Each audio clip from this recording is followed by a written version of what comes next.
from the NBA here on HQ. Pelican star Zion Williamson will be out indefinitely with a left hamstring strain, the team announced today. It's more troubling news for the oft-injured former All-Star. He missed all of the 2021-22 season and most of the next before appearing in a career-high 70 games last season. Zion is averaging nearly 23 points and 8 rebounds in 6 games this season. So let's get more on this from our NBA writer, Bill Ryder. Bill, obviously, first your reaction here. Another blow for Zion, another blow for the Pelicans. Yeah, more of the same. This is a Pelicans organization that in a crowded Western Conference, Jeremy, really thought they could compete for a top 4 or 5 spot. And you sort of looked at how they looked last year at times when they were fully healthy. You noted that Zion played 70 games last season. They really thought they were going to get it going with the addition of DeJounte Murray. He's injured. I mean, this entire team is injured. And so my first reaction is bad luck will cost you. The season feels like it's almost over already before this news. And the fact that Zion is out indefinitely and going back to this history of injury, it just means a New Orleans team that we thought might be atop the Western Conference is looking like it's going to be on the other side of things. Yeah, Zion's 151 games in 4 seasons. That's roughly 46% of the team's games. Bill, why can't he stay healthy? It depends who you talk to, but I think the correct answer in talking to folks is conditioning. I mean, this is a guy who needs to be in tip-top shape, and there are certainly still people who worry that he's not sometimes. And there was talk, Jeremy, that he lost a little bit of weight entering this season, but you look at him sometimes and you see him, and he's a big dude. He obviously just needs to do a better job taking care of himself. And then there's a reality that some players, and this is true in all sports and certainly the NBA, just aren't able to stay fit over the course of really long seasons. There's no good answer. People in that New Orleans organization will tell you he does a great job taking care of himself. People maybe outside of that organization will roll their eyes at that notion. I don't have a good answer for you other than this is the same thing. I know he played 70 games last year, but the same thing over and over and over again for him. Well, and it's not just Zion. I mean, this Pelicans team has been decimated by injury. C.J. McCollum's out with the groin strain. DeJounte Murray broke his hand. Trey Murphy hoping to return next week from the hamstring injury. Jordan Hawkins is out for a couple of weeks with the lower back strain. How do the Pelicans even stay afloat at this point? Herb Jones. I mean, I think the answer is that they probably don't. I mean, this is the most well-contested Western Conference that I think we've seen in memory. It should be Utah and Portland that are the only teams that don't have real aspirations in the Western Conference to at least make the play-in, Jeremy. And a lot of those play-in teams are going to come up short of what I think would normally be a realistic goal of being in the top 6. And now you throw New Orleans into that mix. You're going to talk about at the end of the year, the 6-7 seed through maybe the 11-12 seed are going to literally be separated by 3 or 4 wins. That's probably going to be what happens. So if you have months of play, and we now do, or a month and a half of play where you're missing everybody that really is a consequential player on your team, where there's no Zion, where there's no DeJounte Murray, where there's no C.J. McCollum, that kind of a stretch, even if it only lasts 3 or 4 or 5 weeks, and in some cases we know it'll be much, much longer, that's probably going to keep you out of the playoffs. I don't want to write any team off, Jeremy, in November, but the reality is, and sort of the dire feeling in New Orleans, just texting a few people this morning, is it is hard in 2024 with how crowded the Western Conference is to come back from this brutal string of injuries to so many guys and so many important guys. Well, the good news is it's the beginning of the season, as you mentioned, Bill. They played 10 games, they're 3-7, have lost 4 straight. Things are down now, but let's see what happens over the course of the remaining 72 games. Our NBA writer, Bill Ryder. Around and had a triple-double. Today was a good day in Los Angeles as the Lakers get a 116-106 win over the Sixers and improved to 4-0 at home this season.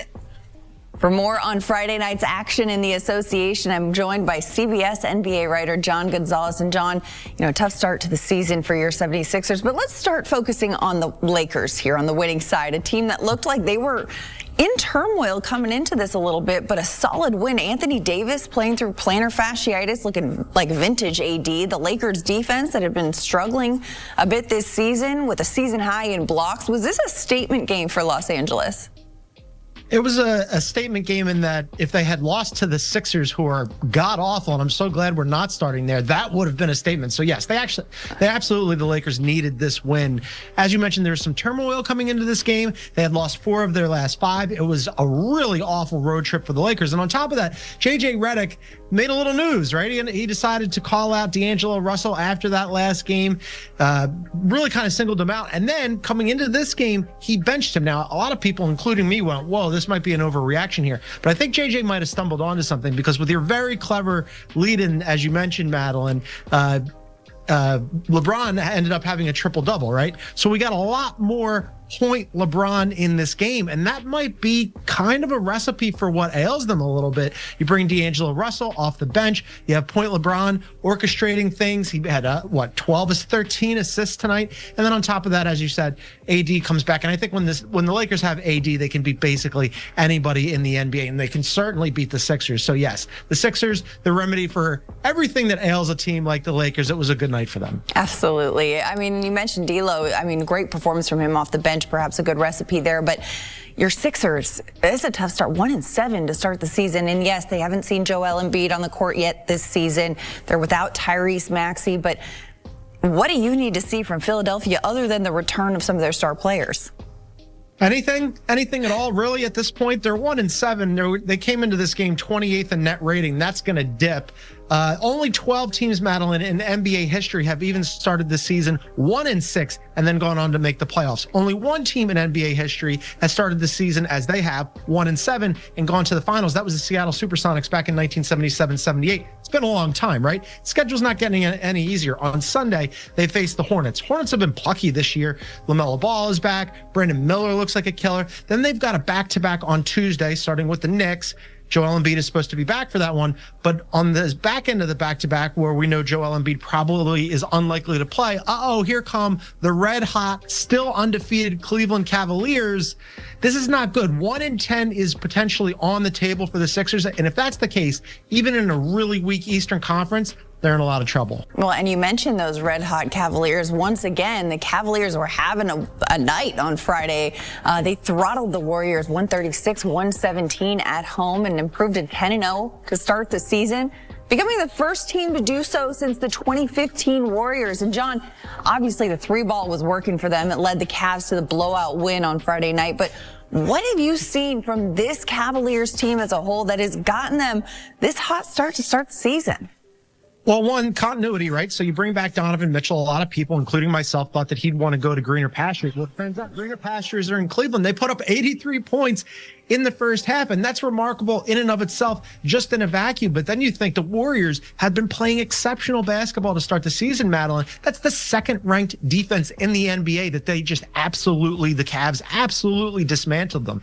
Now, the Cavs, first-ranked offense, right? So you think offense versus defense, maybe it's a night like that. They've had many nights like that all season long. Darius Garland looks like himself again. Donovan Mitchell playing opposite him. If one of them doesn't have it going, the other guy almost certainly does. And most nights, both of them had it going. And then you have Evan Mobley and Jared Allen, who last year, it was kind of a little wonky fit. This year, they've looked great when they've been staggered. They've looked great when they've been on the court together. Evan Mobley is asserting himself. He's driving a lot more. Full marks to Kenny Atkinson. Kenny Atkinson, I don't think a lot of people really understood how good a job he did with the Brooklyn Nets before the Brooklyn Nets decided to go in a different direction. Now you're seeing it again in Cleveland. This is just a full unit. It's not so much one guy who's powering them. It's an entire team, and that has everything to do with Kenny. A dominant win from the Cavs, undefeated on the season and handing Golden State their first road loss of the year. Quite the statement right there. But out west, Phoenix Suns, they barely survived the Mavericks, pushing their win streak to 7 games. They improved to their best start to the season since 2009-2010. And John, last season, Phoenix struggled to win games down the stretch, but these Suns, they're coming up big in clutch time. Phoenix is now 7-0 in games designated as clutch time, when the margin is within 5 points and the game is under 5 minutes. So what is working for this Suns team in getting it done? Yeah, it's a completely different vibe, right? I mean, you said that they barely held on against the Mavs. They did, but they barely held on and win. They just keep doing it. Again, as you mentioned, 7-0 in these clutch games. They're 8-1 to start the season. It's their best start since 2009. And I thought Frank Vogel, they ended up scapegoating Frank Vogel. He gets pushed out. In comes Mike Budenholzer. I did not think that their underachieving last year had that much to do with Frank Vogel. But Mike Budenholzer clearly has tapped into something here with this team. Kevin Durant has looked awesome. Devin Booker, on a night when he didn't shoot the ball well, was facilitating extremely well. And then you have Bradley Beal, who when he was in Washington, when he wasn't the number one option, he was the 1A option, right? Because early on, it was John Wall's team, then John Wall leaves, and it ends up being his team. And he was off to a bad start last year.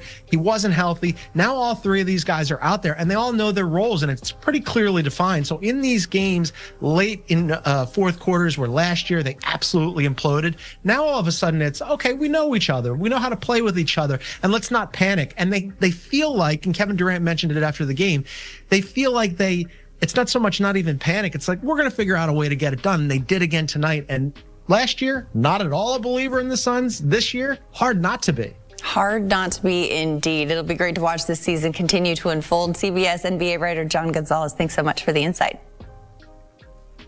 Couple of teams on a heater to start the season. The undefeated Cavaliers, the Phoenix Suns, winning 8 in a row. As we take a look at the next 5 games for each of these two squads, which win streak will end first? Thank you for watching so far. Leave your comment below and don't forget to subscribe so you don't miss any detail. A hug and see you next time.